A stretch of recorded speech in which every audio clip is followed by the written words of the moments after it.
அனைவருக்கும் வணக்கம். தமிழ்நாட்டில் நாம் தமிழர் கட்சி ஆரம்பித்த நாள் தொட்டு இப்போது வரைக்கும் என்ன பிரச்சனையாக இருந்தாலும் அந்த பிரச்சனையினுடைய முதல் குரலாக நாம் தமிழர் கட்சியின் குரலாகத்தான் இருக்கும். போராட்டங்களாக இருக்கட்டும், ஆர்ப்பாட்டங்களாக இருக்கட்டும், சாலை மறியலாக இருக்கட்டும், ஏன் அறிக்கைகளாக இருக்கட்டும், அது எல்லாமே நாம் தமிழர் கட்சி தான் முதலில் நின்று வருகிறார். காவிரி பிரச்சனை, முல்லை பெரியாற்று பிரச்சனை, கூடங்குளம் அணு உலை பிரச்சனை, நீட் தேர்வு பிரச்சனை, கனிமவள கடத்தல், எல்லாவற்றுக்கும் அரணாக போய் நிற்பது நாம் தமிழர் கட்சியாகத்தான் இருந்து வருகிறது. அப்படிப்பட்ட நாம் தமிழர் கட்சி இந்த தேர்தலில் எதிர்பார்த்த ஒரு வாக்கு விழுக்காட்டையோ வெற்றியையோ பெறவில்லை. என்னதான் போராட்டத்தில் நாம் தமிழர் கட்சி நின்றாலும் மக்கள் ஏன் நாம் தமிழர் கட்சியை ஏற்கலை என்கிற ஒரு கேள்வி பலருடைய மனதிலும் இருந்து வந்தது. இன்னும் சிலர் இனி போராட்டமெல்லாம் நாம் தமிழர் கட்சி செய்யாதீங்க, இவ்வளவு நீங்கள் போராட்டத்தை செய்ததற்கு பிறகும் மக்கள் உங்களுக்கு வாக்கு செலுத்தலை, எதற்கு நீங்கள் போராடுகிறீர்கள் என்றும் சிலர் சொன்னார்கள். எல்லாவற்றையும் தாண்டி மறுபடியும் நாம் தமிழர் கட்சி போராட்ட களத்தில் வருகிறது.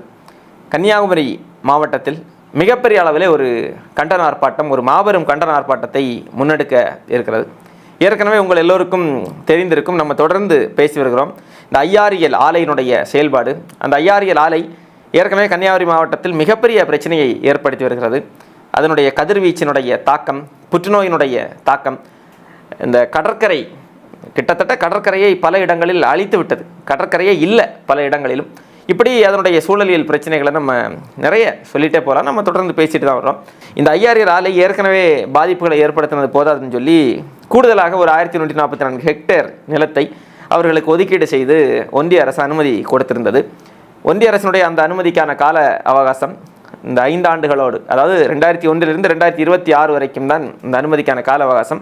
அந்த கால அவகாசம் முடிகிற நேரத்தில் இந்த தமிழக வெற்றி கழக அரசு அந்த கால அவகாசத்தை 1 வருஷம் நீட்டித்து அனுமதி வழங்கி அரசாணை வெளியிட்டிருந்தது. அந்த அரசாணைக்கு எதிராக ஏற்கனவே அண்ணன் சீமான் அவர்கள் அறிக்கை வெளியிட்டிருந்தார். நாம் தமிழர் கட்சியினர் தொடர்ந்து அது குறித்து பேசி வருகிறார்கள். அதனுடைய அடுத்த கட்டமாக கன்னியாகுமரி மாவட்டத்தில் நாம் தமிழர் கட்சியின் சார்பாக மிகப்பெரிய ஒரு கண்டன ஆர்ப்பாட்டம் நடைபெற இருக்கிறது. வருகிற வெள்ளிக்கிழமை 10/7/2026 வர்ற வெள்ளிக்கிழமை மாலை 4 மணி அளவில் நாகர்கோவில் வேப்பமூடு பகுதியில் இருக்கக்கூடிய பூங்கா அருகே ஒரு மாபெரும் கண்டன ஆர்ப்பாட்டத்தை நாம் தமிழர் கட்சி நடத்துகிறது. இந்த கண்டன ஆர்ப்பாட்டம் ரொம்ப முக்கியமான ஒரு ஆர்ப்பாட்டம். நாம் தமிழர் கட்சி முன்னெடுக்கிற ஆர்ப்பாட்டம் தானே தவிர நாம் தமிழர் கட்சிக்கான ஆர்ப்பாட்டம் மட்டுமே கிடையாது. இது இந்த நிலத்துக்கான ஆர்ப்பாட்டம், இந்த மண்ணின் மக்களினுடைய வாழ்வாதாரத்தை மீட்டெடுப்பதற்கான ஆர்ப்பாட்டம், அடுத்த தலைமுறை பிள்ளைகளுக்கு நம்முடைய நிலத்தையும் வளத்தையும் பாதுகாப்பாக ஆரோக்கியமாக அவர்களுக்கு கொடுப்பதற்கான மிக முக்கியத்துவம் வாய்ந்த ஆர்ப்பாட்டம். இந்த ஆர்ப்பாட்டத்தில் எல்லோரும் கலந்து கொள்ளுங்கள், குடும்பமாக கலந்து கொள்ளுங்கள், எங்களோடு நெல்லுங்கள். இந்த நிலத்தை மீட்டெடுப்பதற்கான போராட்டத்தில் நாம் எல்லோரும் ஓரணியில் நின்று பெருந்திரளாக நின்று இதற்கு எதிராக நம்முடைய எதிர்ப்புகளையும் நம்முடைய வலிமையையும் பதிவு செய்வோம். வாருங்கள், களத்தில் சந்திப்போம்.